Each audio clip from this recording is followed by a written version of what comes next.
A paz do Senhor, meus irmãos, é um prazer e satisfação uma vez mais estarmos aqui juntos com vocês hoje de forma excepcional. Eu, seu irmão em Cristo, Otoniel Félix, e nosso irmão querido Moab dos Santos.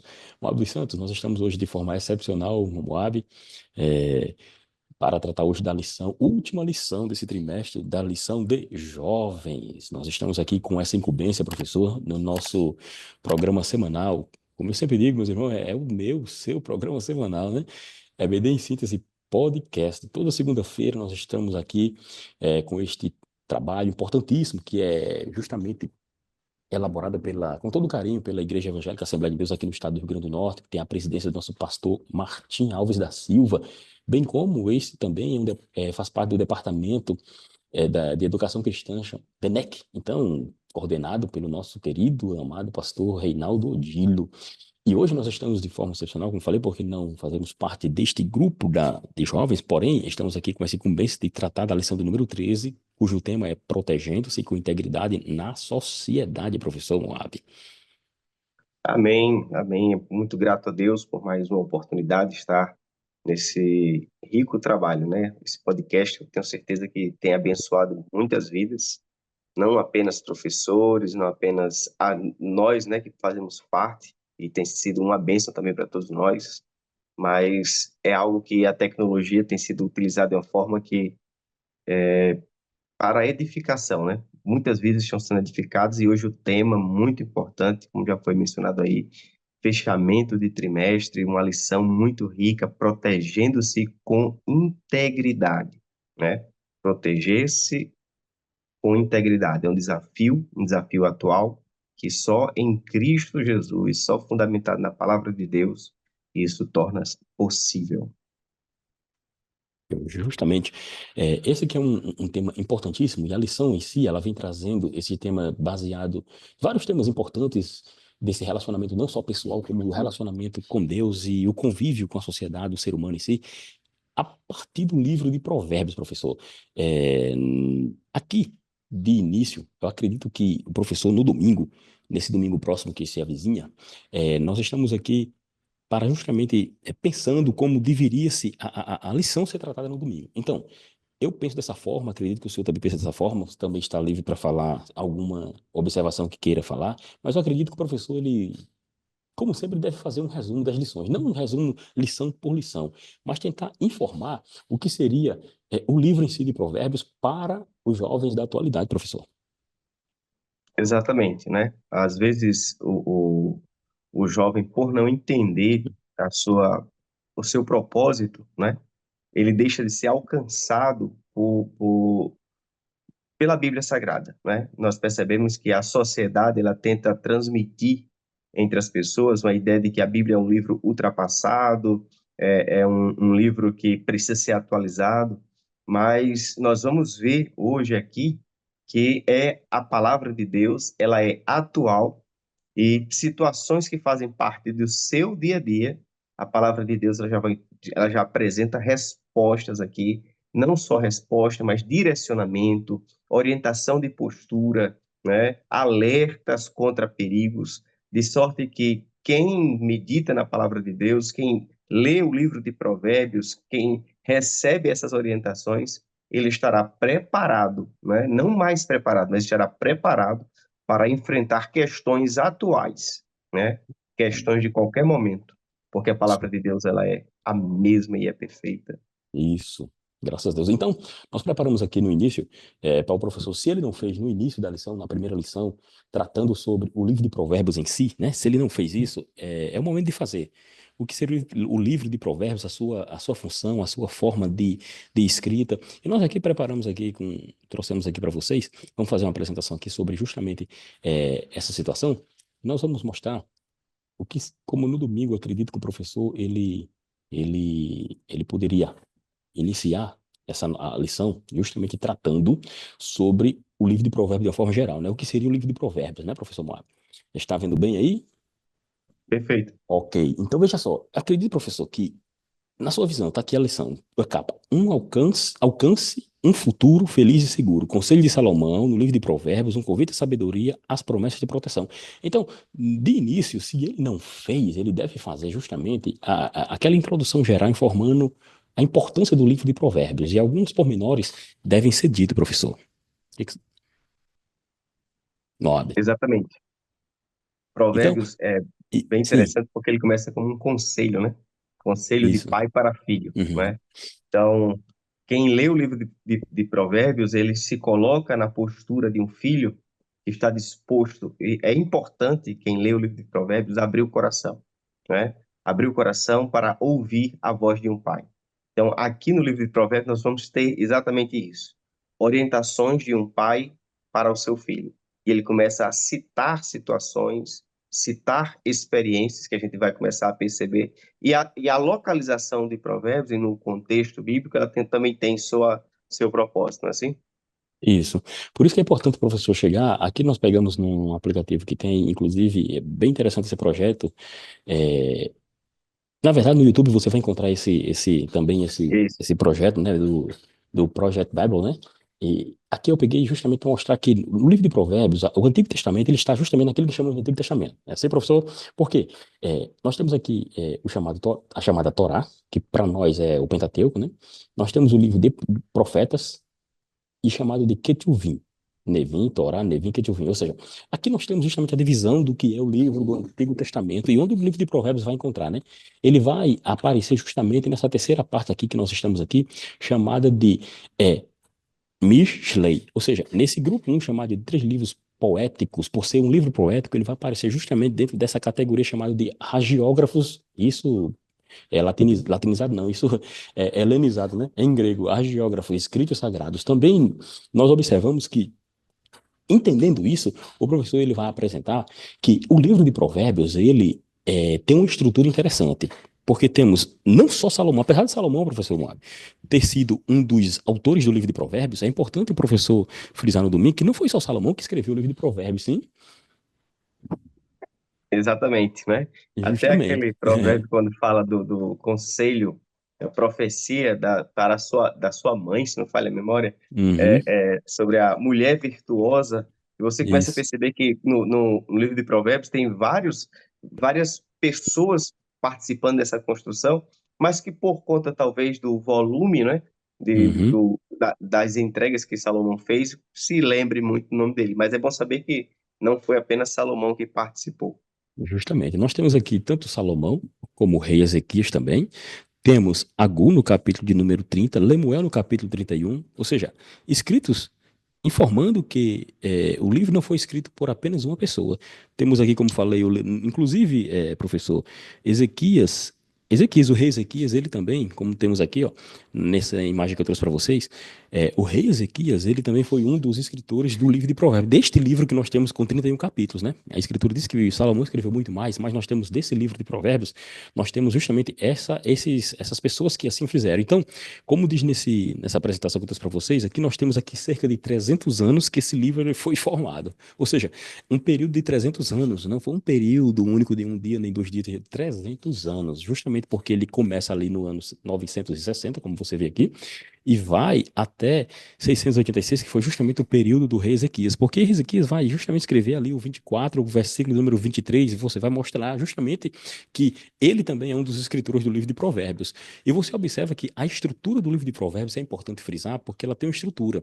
E uma coisa bem importante na poesia hebraica, diferentemente da nossa poesia aqui na língua portuguesa, nós trabalhamos muito com rima, né? Métrica, né? Assim, só que a poesia hebraica, ela tem algo que nós chamamos aqui bem importante, bem interessante a forma dela, são paralelismos, que são sentenças curtas, existem máximas, justamente para demonstrar essa forma como deveria ser analisado. Então, quando você observa o paralelismo, está aqui, paralelismo, os paralelismos, apesar de haver outros paralelismos, outro tipo de paralelismo, nós temos pelo menos três tipos de paralelismo que aparecem aqui no livro de Provérbios. Então, acredito que o professor tem que mostrar no domingo que o livro ela tem essa estrutura justamente para demonstrar como era que ele foi escrito, a inspiração, como é o motivo dele chamar o que nós chamamos aqui de paralelismo, que era a forma, em especial a forma na poesia hebraica, a forma de se expressar. Nós temos esses três tipos de paralelismo sinônimo, antitético e sintético. Se você observar, professor, o paralelismo que nós chamamos aqui de sinônimo, ele vai ocorrer quando o mesmo sentido é. Na verdade, nós temos aqui o mesmo sentido na frase, certo? E ela vai. Esse mesmo sentido ele vai se repetir na primeira frase, e vou já já mostrar para vocês aqui como é que se dá no texto bíblico. Esse mesmo sentido ela vai aparecer fazendo como se fosse assim uma equivalência. Por isso que é sinônimo. Nós temos aqui essa outra parte aqui chamada de antitético, né? O paralelismo antitético, ela vai justamente ilustrar um contraposto. Certo? Um contraposto. Ele vai se opor um texto para o outro. Então, era inclusive a forma de eles se expressarem, porque assim também havia uma forma de decoração, porque não havia, professores, como temos hoje, a farta, né? Biblioteca, livros, não, não era dessa forma na época lá, né? Rolos, feito em rolos. Então, as cópias eram muito raras, não era para todo mundo. Então, a forma de justamente frisar o texto quando era lido, seja na sinagoga, seja no templo, é justamente essa questão poética. Então, a forma antitética, ela vai justamente fazer essa questão de oposição. E nós temos aqui a sintética, que vai justamente fazer uma complementação. Ela vai expandir, um texto vai complementar o outro. E nós encontramos isso, professor, justamente é, no texto do livro de Provérbios. Você observa que no paralelismo sinônimo, veja como ele aparece. Pois o preço, olha só, sinônimo, pois o preço da prostituta é apenas um bocado de pão, vírgula. Mas a adúltera anda à caça de vida preciosa. Veja que a forma que ele coloca ele, nesse paralelismo, ele está justamente fazendo uma diferenciação, porém, a equivalência em termos diferentes, mas se equivalendo. Observe que a forma que ele mostra da argumentação para se evitar, inclusive, a própria prostituta, ela fala que o preço dela é um bocado de pão, mas a adúltera anda à caça de vida preciosa. Você observa que quando nós falamos sobre o antitético, veja como ele se repete, como ele aparece no texto bíblico. O que retém a vara aborrece seu filho, mas o que ama cedo o disciplina. Você observa que ela está fazendo justamente o quê? Justamente esse sentimento de oposição, essa oposição de um termo da primeira frase, da primeira sentença com a outra. Ela vai aparecer o sintético aqui no Provérbio 16, versículo 1 e 3, dizendo que do homem são as preparações do coração, mas do Senhor a resposta da língua. Confia ao Senhor as tuas obras, os teus pensamentos serão estabelecidos. Então, como é que esse texto aparece na Escritura Sagrada? Eles aparecem dessa forma, professor. E nós estamos aqui justamente para demonstrar que é importante que o professor, no domingo, ele trace essa história de como o livro de Provérbios foi formado, o ano em que ele foi formado, a estrutura dos paralelismos, a forma poética que ele está sendo expresso, o porquê, a inspiração divina em Salomão, a inspiração divina no rei Ezequias, a inspiração divina em Agur, em Lemuel, ou seja, aqueles que escreveram o livro de Provérbios, eles tiveram uma forma. Por isso que é chamado de provérbios, chamado de sabedoria, né? Pelo fato justamente de, neste momento aqui, eles estão passando uma ideia, mas justamente utilizando de uma estrutura poética para que você entenda qual é a mensagem principal e frise e seja guardado no coração aquela mensagem, professor. Um ponto que eu comentei no início, Sim. referente a essa aproximação do pai com o filho nesse aconselhamento, mas eu queria apenas complementar que no capítulo 31 você encontra a mãe para o filho, não é? Então, Uhum. no capítulo 31 nós temos palavras do rei Lemuel, como foi dito aí, a profecia que ele ensinou sua mãe, como meu filho, e como filho do meu ventre, e como filho dos meus votos. E é nesse capítulo 31 que tem aquela passagem conhecida da mulher virtuosa. Então, olhando para o livro de Provérbios, nós encontramos todos esses contextos que estão sendo afirmados aí, e quando a gente entende, como foi dito pelo presbítero Otoniel, essas construções vai facilitar a compreensão, o entendimento, né? Há momentos que no livro de Provérbios nós encontramos esse sinônimo, onde ele faz a mesma afirmação, usando elementos diferentes, há, há o momento que ele faz essa oposição, onde ele coloca dois contextos, dois resultados distintos, para facilitar o entendedor saber, olha, esse caminho produz morte, aquele outro produz vida, né? E quando ele constrói, formando uma complementação, avançando a pessoa para a obediência. Então, ele coloca uma expressão para que você entenda melhor e depois ele avança aplicando na vida prática e fazendo com que a visão de quem está lendo possa se expandir e enxergar de fato a Deus. Porque eu posso usar elementos do dia a dia para simplificar a compreensão, mas Hum. quando eu expando isso, mostrando qual é a aplicação, o que se espera com esse entendimento, então essa compreensão ela é fortalecida e facilita a prática, né? Porque não adianta a gente ler um texto e isso não ser aplicado, né? A ideia de Provérbios, assim como de toda a Bíblia, não é só encher de conhecimento, mas que você possa mudar de comportamento, você possa perceber onde pode melhorar, e é aí que o nome de Deus é glorificado. Justamente. Você observa que no Antigo Testamento eles tinham essa forma de se apresentar, de escrever. Aí você vê um recurso literário utilizado pelo nosso Senhor Jesus, que era a parábola, né? A Isso. parábola que era utilizada pelo nosso Senhor como forma de justamente passar a ideia, passar a sua informação, é como nós estamos utilizando esse modo aqui de apresentação. Ou seja, é um recurso que nós temos e a gente aproveita para falar. No caso, quando você vê a imagem, a situação, como dizem, né, fala mais que muitas palavras, né? Então, nesse sentido, observe que aí nós adentramos na lição de número 13.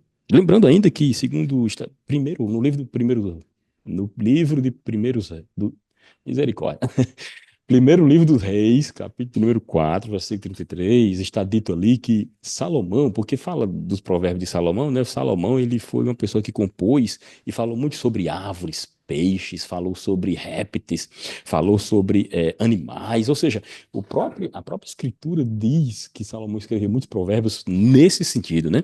Então, professor, aí o professor no domingo ele apresenta este tema, protegendo-se com integridade na sociedade. Primeira coisa, proteger-se. Segundo, com integridade, como é que eu protejo? O que seria integridade aqui? E que sociedade ele está falando? É a sociedade da igreja ou a sociedade externa à igreja, professora? A aplicação que o professor vai apresentar esse tema para o aluno. Muito importante que o professor ele mostre esse título de forma clara para os alunos, porque a primeira impressão que você tem que ter aqui é que há um confronto, né? Há um ataque, porque a proteção ela faz ser necessária para que você esteja preparado diante de um ataque. Então ele diz, ó, protegendo-se, mas com integridade na sociedade. E é um fato. O jovem cristão, ele quando ele está em Cristo, né? O jovem cristão, eu falo jovem cristão, eu falo de alguém que tem compromisso com a palavra de Deus. Ele percebe uma diferença na maneira de pensar da sociedade. Mas essa percepção de diferença, né? Esse incômodo no ataque da sociedade, ele só ocorre quando ele está fundamentado na palavra de Deus. E é por isso que faz todo sentido esse título, né? Protegendo-se com integridade. Só alguém com integridade vai perceber as ciladas do diabo, né? A sociedade que nós vivemos é uma sociedade que de poucas coisas se tem vergonha, né? Cada dia que se passa, as pessoas vivem de uma forma mais promíscua, né? Mais errante e ninguém tem vergonha, né? As pessoas não têm vergonha de perder os valores, né? Aquilo que há um tempo atrás era algo importante numa família, importante numa casa, o respeito, né?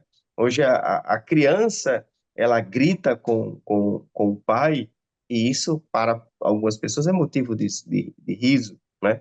Mas nós encontramos aqui, na lição de hoje, que aquele que está na palavra de Deus, ele enxerga a sociedade com o olhar de Cristo, né? Com o olhar de Cristo, e ele estará preparado a enfrentar o que vai acontecer e a tendência é piorar.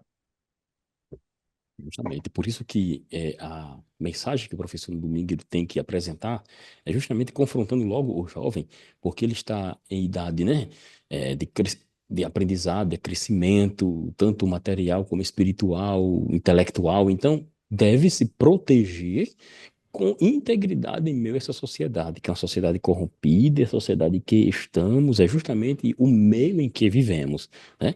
Compreendendo isso, ele vai ter que entender, o professor, ele vai aplicar, como diz o texto principal, quando os justos triunfam, a grande alegria, mas quando os ímpios sobem, os homens escondem-se.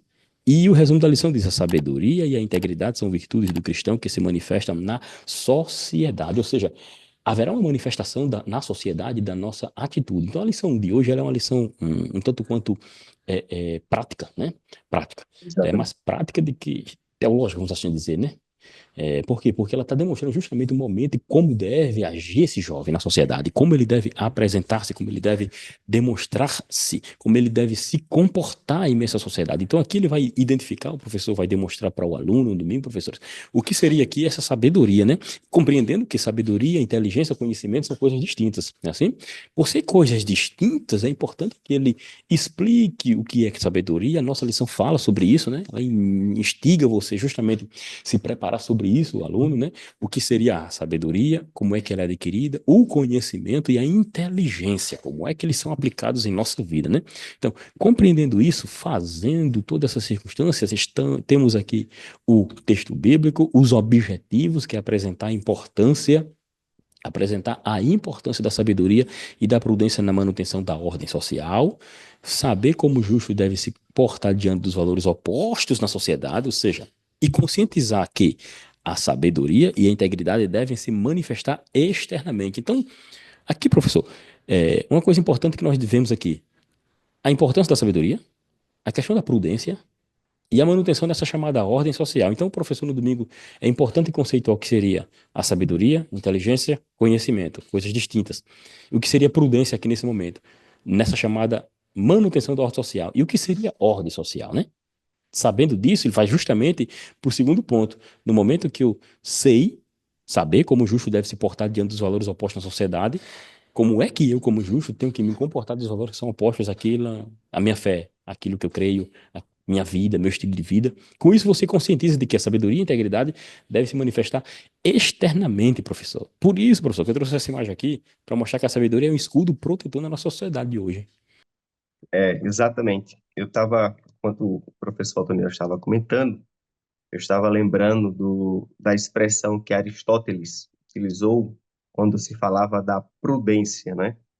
A Uhum, prudência no sentido de sabedoria prática, prudência.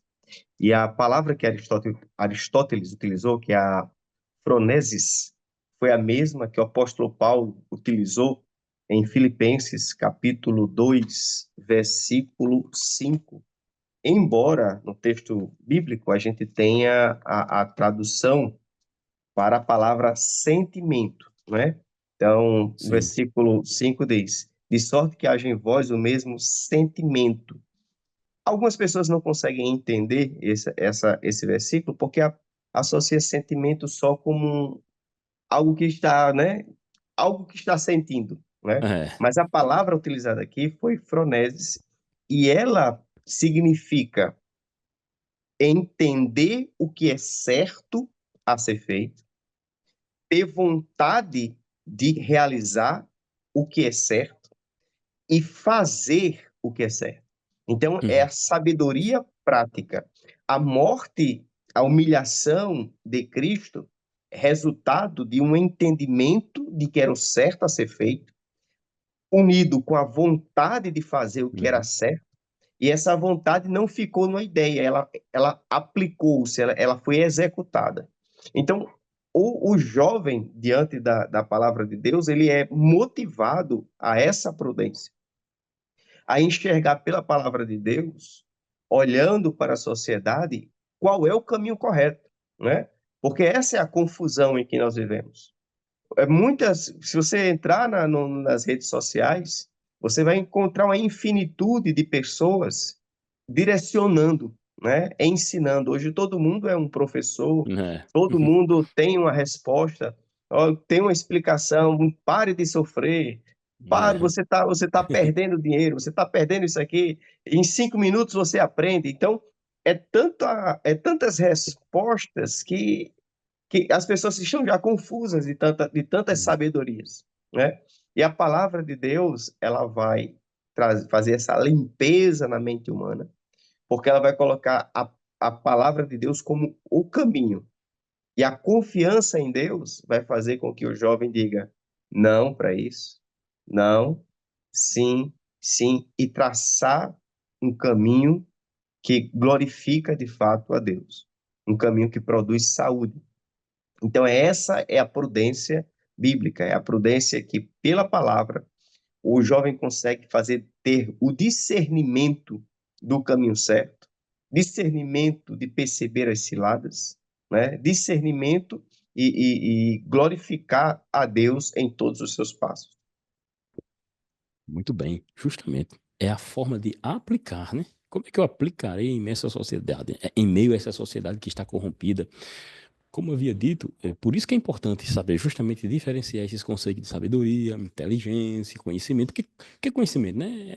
É justamente o que é armazenar informações, né? Armazenar informações, isso é conhecimento. Você armazena informações, isso é conhecimento. A sabedoria, ela vem com o tempo, maturidade. Ela, por isso que o objetivo da lição é sabedoria e a prudência, né? Na manutenção dessa ordem social aqui, que essa ordem social que seria o comportamento justo, manifestado de forma externa nosso aqui diante dessa sociedade, né? Então observa que se a sabedoria ela vem com o tempo, a sabedoria ela é uma competência que temos para viver até bem, e diz a Bíblia que a sabedoria de Cristo ela não é animal, não é diabólica, até Tiago ele faz essa contrapartida, né? Que vem do alto, vem do Pai das Luzes e dá a todo mundo. E no Antigo Testamento, em especial, a sabedoria ela tinha a ver com uma questão muito prática. O significado era muito prático. Era um conhecimento assim, mais relacionado à questão judiciosa, vamos assim dizer. Questão relacionada à judicialização, como chamamos aqui, né? A sabedoria era eficiente. Se você observa, irmãos, a questão da eficiência ela é prática. E o conhecimento que eu tenho com a inteligência, que é a capacidade de construir as coisas, usando a sabedoria, você consegue se portar nessa sociedade corrompida, como nossa lição vai justamente está tratando, que é a sabedoria, prudência em meio a essa sociedade. Por isso que eu falei no início que é importante o professor, inclusive, trazer essa ideia do que seria essa chamada ordem social, né? Ordem social é a organização na sociedade.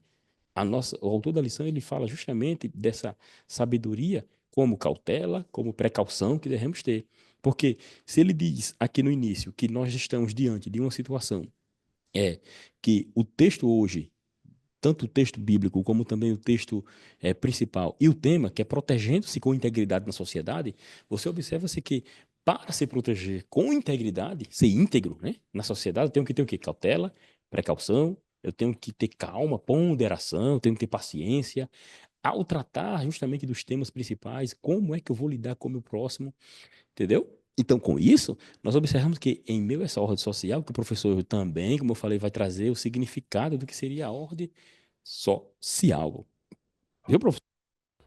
Exatamente, né? Embora a palavra seja ordem social, mas sabemos que a sociedade está em desordem, né? É o Então, contrário, né? ordem social no sentido de como ela está caminhando, né? Qual é o seu direcionamento, né? Essa sociedade que a Bíblia até diz aqui em Romanos, capítulo 1, versículo 22, dizendo-se sábios, tornaram-se loucos.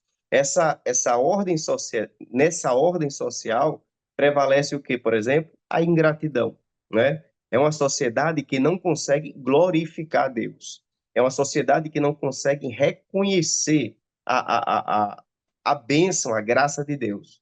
Então, ela é uma sociedade que tenta colocar o mérito no acaso, o mérito em uma evolução, o mérito em uma força do além, mas é uma sociedade que não consegue glorificar Deus. Outro detalhe dessa sociedade é uma sociedade que não valoriza a família. Por quê? Porque a família é construída, é uma instituição construída por Deus. Quem formou a família? Foi o próprio Deus. Então, é uma sociedade que o diabo é quem orquestra o seu caminho. E por isso que tudo que é da parte de Deus, ela rejeita. Então, nessa ordem social, o cristão, ele é algo alguém que não faz parte, embora esteja nele, né? Eu lembro quando Deus falou para Jeremias, escreve a carta, né, para quem Sim, estava na Babilônia, e diz: Olha, ore pela paz da sociedade, né? Ore pela paz da cidade, porque isso. havendo paz, vocês terão paz. Mas com 70 anos, vocês voltam. Então, essa é a realidade da igreja. Nós estamos em uma sociedade que tem uma maneira de pensar, uma maneira de agir. Nós fazemos parte como cidadão, precisamos colaborar para que caminhe bem, mas nós sabemos que o que essa sociedade aprova é o que Deus reprova, né? É. Então, se o jovem ele não tiver esse entendimento, eu estou aqui, mas não sou daqui. Na oração sacerdotal de Jesus, você percebe que Jesus diz: eu não. A oração dele não é pelo mundo, né? Não é para a mudança do mundo. Ele ora para que quem está, a igreja dele que está no mundo, ela não se perca, né? Então, tem que ser o nosso entendimento, essa distinção, porque se eu não entendo, eu vou começar a perder meus valores de Deus, né? E começar a seguir no rumo da sociedade, e aí é um problema. Justamente, porque na lição ele fala justamente de situações que é a inveja, a falta de prudência, né? Ou seja, a sabedoria que o justo pratica, ele na verdade triunfa nessa sociedade. Porque na verdade o professor vai explicar para o aluno no domingo o que seria essa ordem, né? Essa ordem é interessante ele conceituar. A ordem social, na verdade, é um conceito sociológico e também jurídico, né? Conceito social. Inclusive, a nossa Constituição Federal trata justamente dessa questão, porque a chamada ordem social consiste em conjunto de normas, instituições, costumes, na verdade, vai regular os indivíduos na sociedade. Isso é chamada ordem social. Ou seja, é o Estado que diz para você, lembrando do que aqueles que estudam direito aqui, que estão nos ouvindo, sabem, e é a respeito dos chamados contratualistas, John Locke, você vê falando ali Hobbes, inclusive a chamada figura do Leviatã, né? Que é demonstrando o Estado, eu e você, em um contrato chamado social, entregamos o poder para alguém chamado Estado. Por isso que a lição aqui no texto principal, você observa, eu vou citar ele aqui, ele diz assim: olha, quando os justos triunfam ou governam, a grande alegria, mas quando os ímpios sobem ou governam também, os homens se escondem ou sofrem. Ou seja, a estrutura aqui é justamente essa. O que o autor da lição está tentando trazer é justamente essa questão de entender essa ordem como esse conceito que aqui para nós é também chamado de constitucionalismo social, porque está na nossa Constituição. Se você pegar ali do artigo 193 até o 239, nós temos ali falando justamente sobre essa organização, que é a garantia de trabalho e tal. Mas assim, você observa que essa questão social é implementações relacionadas do Estado. O que o autor da lição está demonstrando é que, às vezes, vem sobre nós com embutido ou com roupagem de sociabilidade, ou com esse nome muito bonito, social, mas, na verdade, nós temos aqui um ataque contra as instituições, a igreja em si, porque vai ser criado preceitos que vão justamente se opor aquilo que Deus proclama no Evangelho. Por isso que você citou aí a respeito de você ter preceitos diferentes, de hoje você ter conceitos diferentes para várias situações. Vou dar um exemplo aqui. Nós estamos em uma sociedade, é uma sociedade em que não só na lei, a nossa lei em si, Constituição Federal, Código Civil, a Bíblia em si, nós dizemos que o homem ele nasce homem, a mulher nasce mulher, porque há uma só, há uma forma que Deus fez o homem e a mulher, e ambos serão dois uma só carne, ou seja, a sociedade com essa cultura, e o jovem está dentro dessa questão aí agora, professores. É importante você frisar, porque está vindo com força a chamada cultura woke, é, terrível, além de outras questões. Nós não estamos mais nem falando de questões relacionadas à questão marxista, porque isso aí já é um avanço do comunismo, marxismo, ou seja, são situações que o jovem vai estar diante dele e vai ser muito difícil, professor, porque são confrontos que vão acontecer. Como é que a sociedade está impondo para mim, para seu filho, como ele deve viver na sociedade, professor? E esse assunto é tão complicado, Antoniel, que se você conversa com as pessoas na sociedade, o discurso é o mesmo. que é que Isso. você quer? Nós queremos o bem-estar comum, É. nós queremos a Essa paz. roupagem, né? É, Bem-estar social para todo mundo. exatamente, a bandeira, o nome, a palavra que está na bandeira é A luta paz, contra os harmonia. oprimidos. Exatamente. Mas eu pergunto, de tantas leis que nós já temos, o nosso país não deveria ser um país justo? Não seria o suficiente para o país ser justo, né? Isso. Quantas leis na área do trabalho, né? De direitos, deveres. E por que a realidade não muda? A resposta está na Bíblia e nós lemos aqui. Quando os justos triunfam. Então, é quando a pessoa é íntegra, e quando a pessoa valoriza a palavra de Deus, a lei, ela é bênção. Mas quando aquele que está na direção é uma pessoa que não tem compromisso com a palavra de Deus, você enche essa pessoa de lei e essas leis serão utilizadas para fazer injustiça. Então, a questão não é uma mera lei, uma questão não é Uhum. uma estrutura. A questão são pessoas. Quando o Justamente. ambiente é de pessoas que amam a palavra de Deus, que amam a Deus, a realidade é diferente. Até Mas porque. quando Deus não Sim. está, quando Deus não é prioridade, eu lembro do Salmo, quando diz: Uhum. Antes tem o seu prazer na lei do Senhor, e na sua lei medita de dia e de noite. Quando o meu coração ele não está inclinado para obedecer a Deus, Isso. eu estou dando espaço para o orgulho, para a inveja, né? E de mim vai vir a opressão. Eu vou ser um opressor, porque o meu propósito é apenas o meu. Eu lembro quando eu estava assistindo um debate com um pastor, né, numa universidade, e alguém fez a seguinte pergunta: será que não é preciso o evangelho para que as pessoas vivam nessa harmonia, nessa paz, nesse amor? Será que sem o evangelho o ser humano não encontra? Aí o pastor disse: de fato, só que no sentimento comum, farinha pouca, meu pirão primeiro, né? Só que o evangelho é diferente. O evangelho, ele não é, o olhar não é para o seu umbigo, nem para a sua família. O olhar do evangelho é amplo, né? O olhar do evangelho é para todos. Então, há uma diferença. Um coração entregue a Cristo, o seu amor é diferente. O seu temor produz uma postura diferente. De fato, que glorifica a Deus e que o povo vive melhor.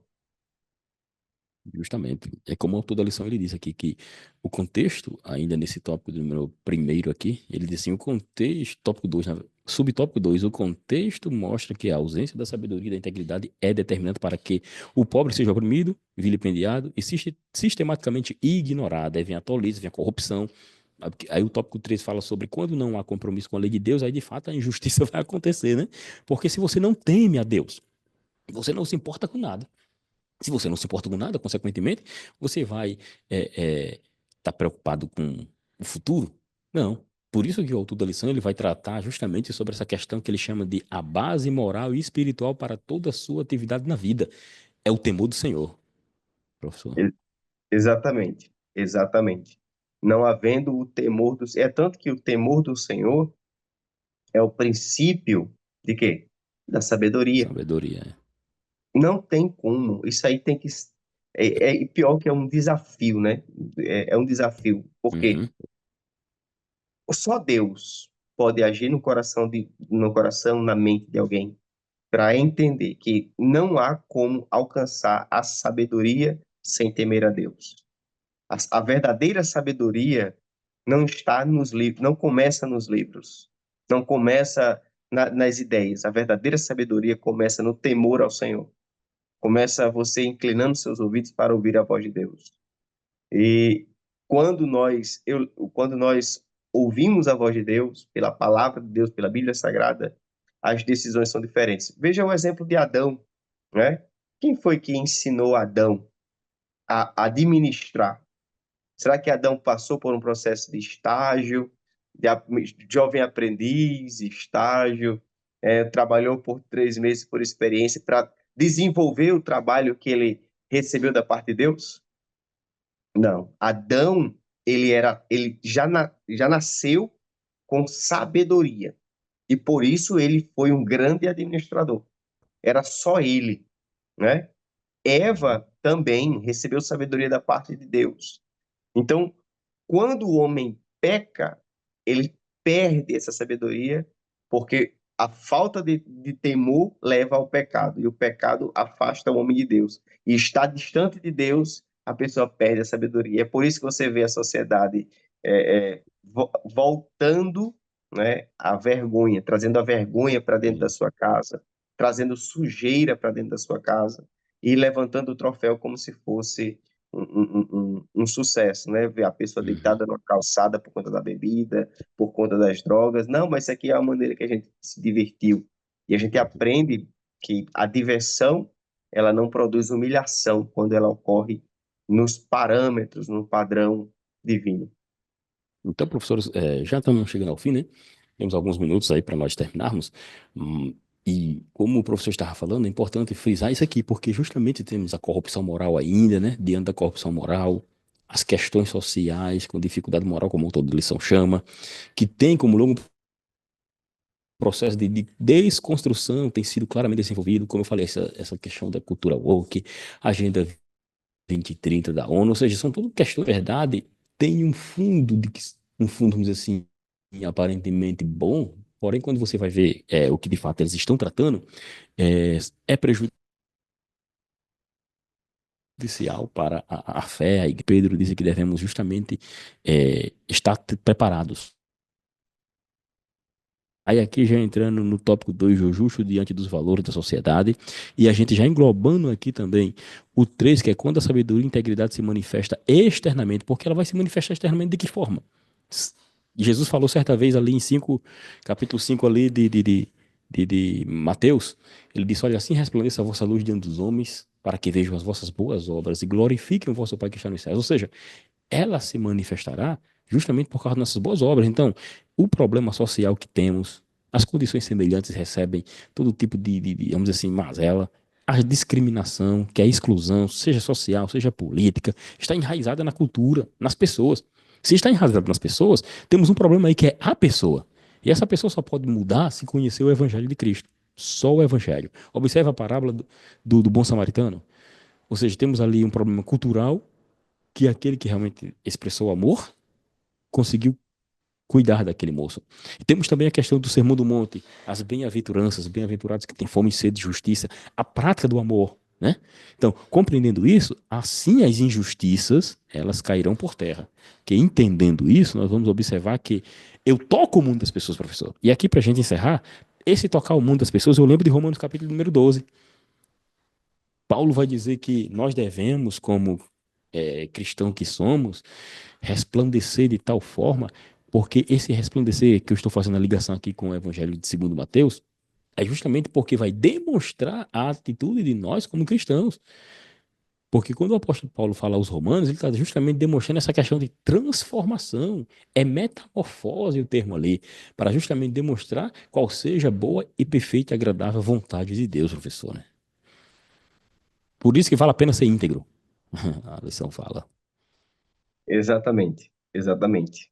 E que o professor ele possa pedir sabedoria a Deus para ministrar essa aula, né? Porque aí é o grande desafio. Só Deus pode aplicar esse entendimento no coração de um aluno, né?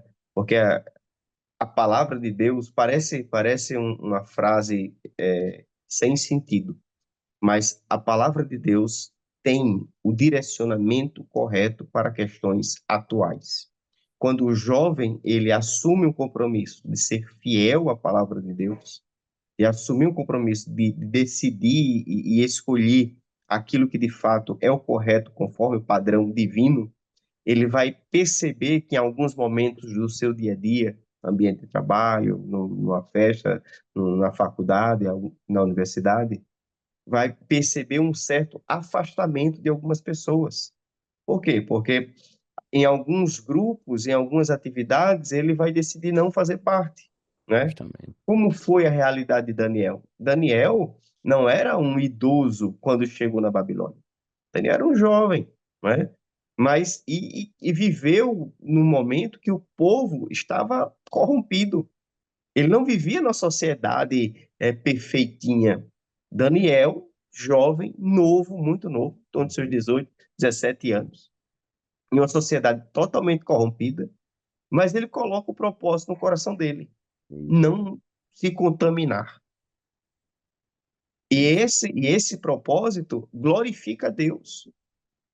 E o interessante é que, por mais que ele não estivesse se alimentando daquilo que logicamente fortalecia, enquanto todos comiam alimentos que, na teoria, deveriam ser cada vez mais. Daniel, juntamente com seus companheiros, estavam em destaque, abrindo mão de um direito que Isso, ele tinha.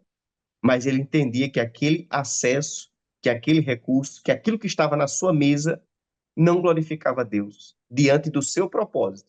Qual era o propósito? Eu quero glorificar a Deus com a minha vida. justamente. E aqui, graças a Deus, professores, depois desse comentário do professor Moab, chegamos ao final de mais um trimestre, né? Um trimestre chegou ao fim, agradecemos a Deus a oportunidade e lembrando que, não se esqueça, como a lição está tratando sobre a integridade, nós devemos ser íntegros, certo? E servir a sociedade, alguns acham que é servir através da política, né? Ser político e usam a igreja para apresentar-se, no final das contas, na verdade, tem o interesse de ganhar votos, né? E aqui nós combatemos contra isso, porque o Senhor Deus, ele é maior, o Senhor Deus, ele não precisa de políticos, né? Ele precisa de homens de Deus que estejam dispostos a servi-lo com integridade. Amém? Amém. Damos graça, Senhor, no nome de Jesus. Amém.